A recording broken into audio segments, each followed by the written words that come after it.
everybody, this is the first in a series of videos where we look at the anatomical structure of some zombies from TV and movies. So the first thing I want to do is to say thank you to all the artists who work on The Walking Dead, who do really great work, and this is where a lot of our examples are going to come from.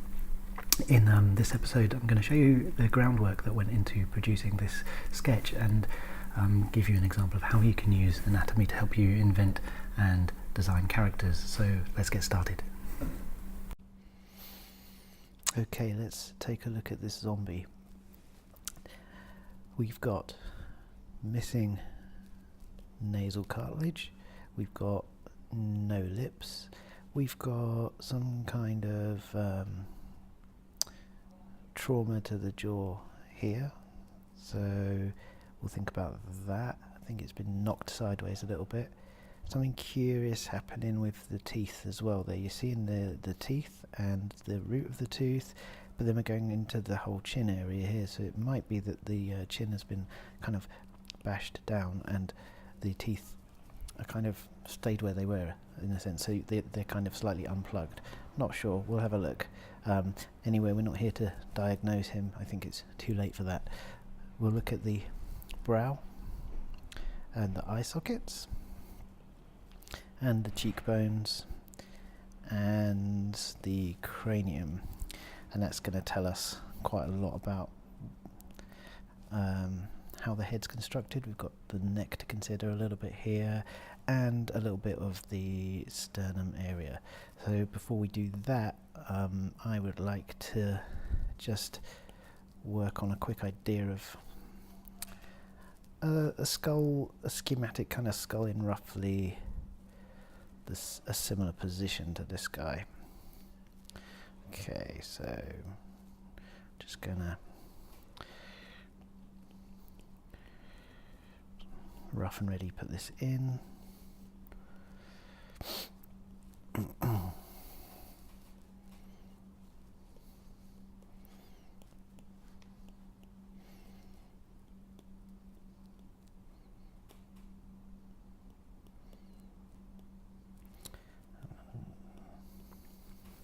Okay, so this will help to kind of explain the structure. I'm going to rotate this a bit more than I have.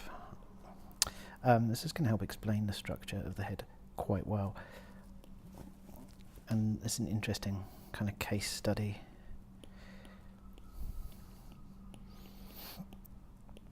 Bring that down.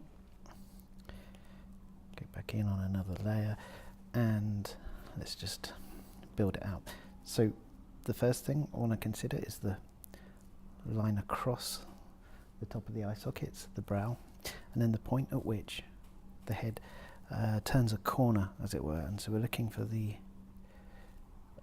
what's called the temporal line, and it's seeing more of it on this side than we are on this side because the head is turned slightly. But what we've got is a plane that's visible, and the reason we're seeing that is that in the top view of the skull, the forehead is here, the head widens out to the sides and then comes back in at the back, and so we're seeing this plane and this plane. We've got a nice kind of a dome there. We can trace a center line down here. And then we want to come to, well, my favourite place to start is this area between the eyes. It's where the nasal bone joins the face, and you get this little plane here, which is sometimes referred to as the keystone plane because it resembles the keystone of an arch. Now here we've got, this is almost like the part of the nose that if you wear glasses, this is where they rest, and this is actually the shape that you find in the middle of your glasses. And if we follow that down, that gives us roughly where the tear duct is going to be, but we can follow out from there to the rim of the orbit.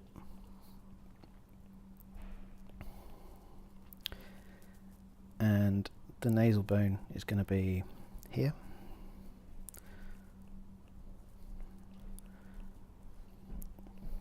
With its opening, and there's a division right down the middle going back into the skull. Here we're onto the cheekbones. Now these points at which the planes of the head kind of turn a corner like that, really important to see how they go. And what we find is that the plane change of the head, if you follow this down to the chin, you'll get a line like that. It gets narrower as you go down, and the final plane change would be at the box of the chin like that. And here we're going to see a plane change at the cheekbones. So they're going to come around like this, join into that area of the nasal bone, and taper out and flute downwards into the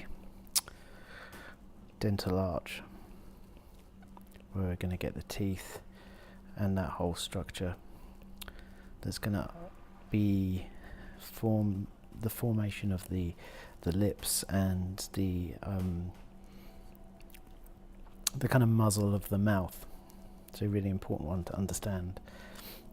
We've got the cheekbones, the upper part of the cheekbones going round to the outside like that, and finally we've got just the jaw to connect like this.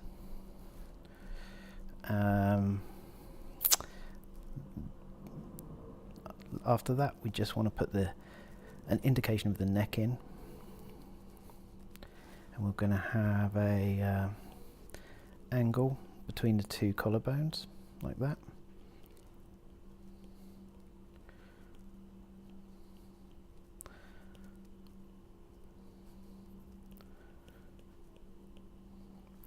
And the cylinder of the neck is going to go up at the back. If you think of the way a necklace curves around somebody's neck, it's higher in the back than it is at the front, and the neck is a tube that is formed by the diameter of the first pair of ribs.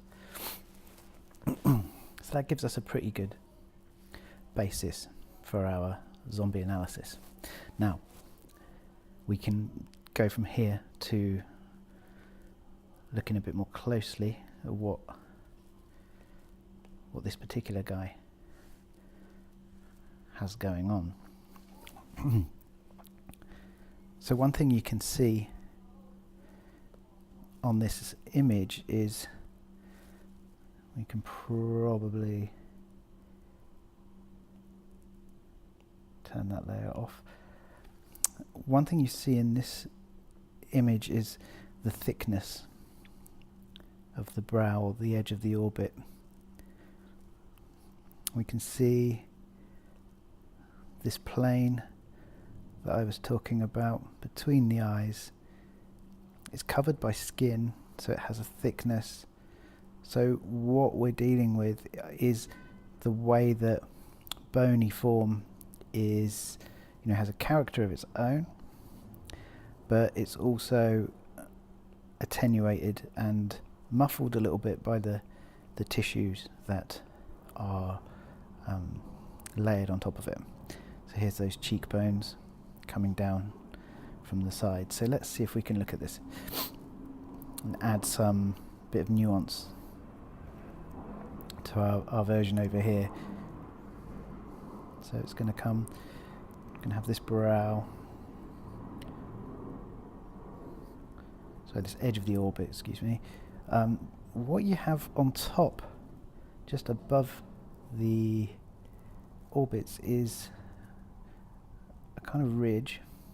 It's actually one of my favourite bits of the head to look at, because the variation between people right here is really, really interesting, and that's something I'm going to cover in a future course about sort of in-depth course about the anatomy of the head. There's also this area on the front of the skull It's a sort of slightly raised, comes down, and you get these quite characteristic triangular areas at the temple. And one other thing we get in this area is the superciliary arches, and they are these kind of slightly winged forms just above this plane, the keystone. So there's a lot going on. This brow, quite substantial, coming around into the orbit, very hollow in here. What's happened to this chap is that all his eye fat has gone. So the eyeball is inside this orbit, and it's protected from harm by packaging, like a protective packaging of fat. And yeah, he's lost all of that, though that's the least of his worries, I should think. Okay, same on the other side. We can pop another eyeball in here.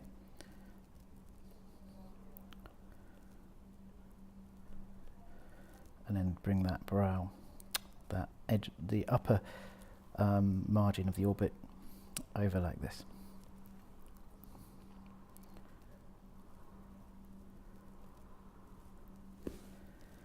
Next, let's look at the way that this temporal line comes out and down into the shape of this cheekbone. Now, here's a really good lesson, I think, because you can see the generic structure that I put in place, but now we're actually looking at, you know, what does this person's bone structure look like? And we're trying to draw a portrait of this particular cheekbone. So you understand the generic structure, and then it starts to be about, you know, how you capture an individual. So I'm going to make his nasal cavity a bit smaller, just to reflect this. Now really, there's a couple of really important planes. You want to get the top plane, the top surface of this nasal area. You want to get the side coming down and then onto the cheek. So we're starting to really build the nose out from the face. We're going to indicate the teeth. I'm going to put the flesh on later. Indicate the two front teeth, the two either side, and then the incisors, which are roughly in the middle of the eye, so it's quite easy to line them up. And you can do pretty well just by knowing that about the teeth, that you don't have to get into too much complexity. And then his kind of messed up bottom teeth. I'm going to push this chin down a bit more. Oops. Put his cloudy looking eyes in here.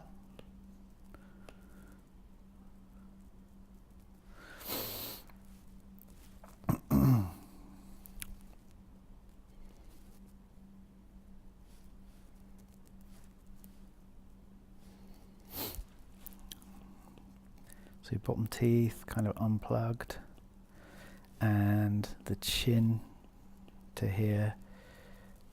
We can see a little bit of a sense of the back corner of the jaw, where the jaw changes direction, coming out this way. And here, kind of not so much. I think it's been kind of bashed in, something like that. So we're getting this. It's a really good thing to think about if you're a zombie maker or an aspiring zombie maker, is that you start off with the normal structure, the default structure, and then you think about what might have happened to to that structure to make it kind of believable and interesting as well. So all of these people who work on the shows have really know what they're doing with all of this, and they do a great job, and that's why they're kind of compelling. I'll put an ear on this guy now. So you know the building blocks of the anatomy, and you can start to play with those. It's the same for other movie effects artists who make kind of creatures or other kind of entities, you know, right? They're all based on the kind of anatomical foundations.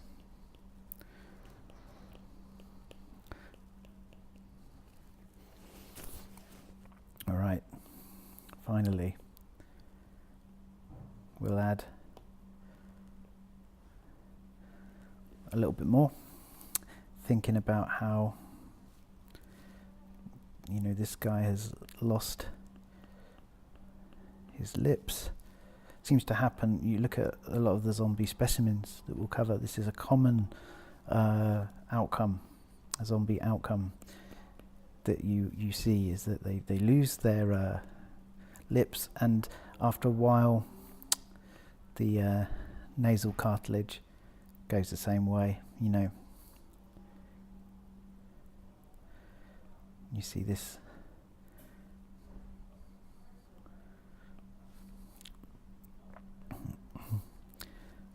you know, and I guess it's all the soft tissue suffers from the wear and tear of the life of a zombie.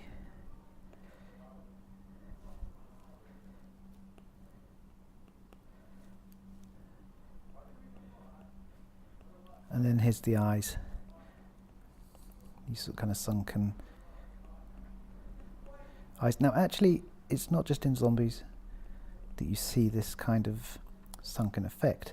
There is a condition called Lipodystrophy that really means the it's just about the atrophy of fat, and some people have this condition which gives you a kind of a very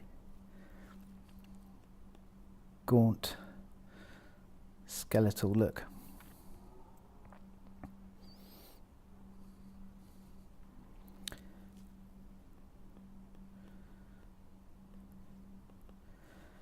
On here you can see the way that the makeup artists as well have thought of this. Like, this is how the way these cheekbones project, so they're going to be subject to, they're going to be the first thing that gets hit, right, in an impact. So you get these indications of trauma happening there. The stretching of the skin with some randomness as well.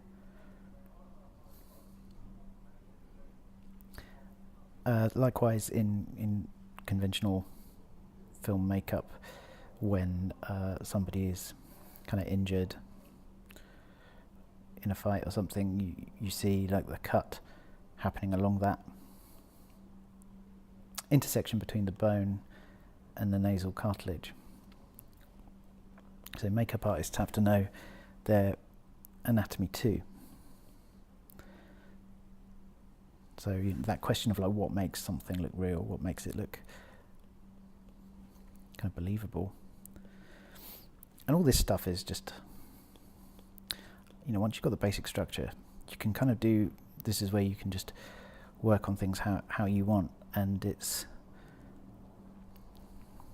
kind of the fun bit that everybody wants to get to straight away, but sometimes by getting caught up in that, you lose a sense of believability because you don't have that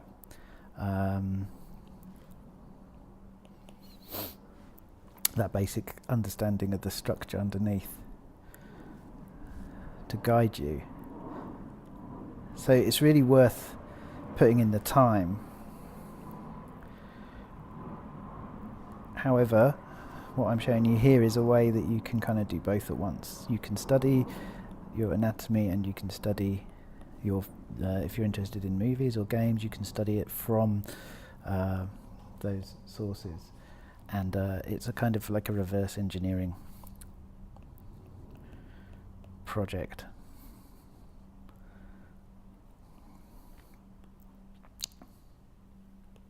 Oops.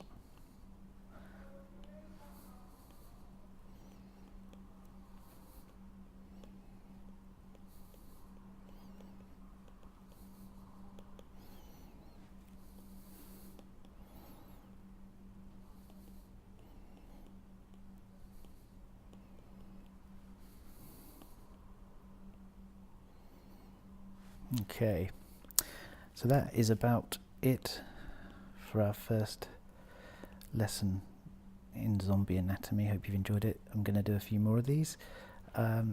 If you've got any requests, particular zombie dissections you'd like to see happen, I'm happy to take those on. In the meantime, have a go at this, see how you get on. If you want to see more about how this is done, check out the online courses that I have running from my website, and really helps if you share this video, because building the audience is really great. It helps me do more, helps me support myself as an artist, so really appreciate that, and I'll see you next time.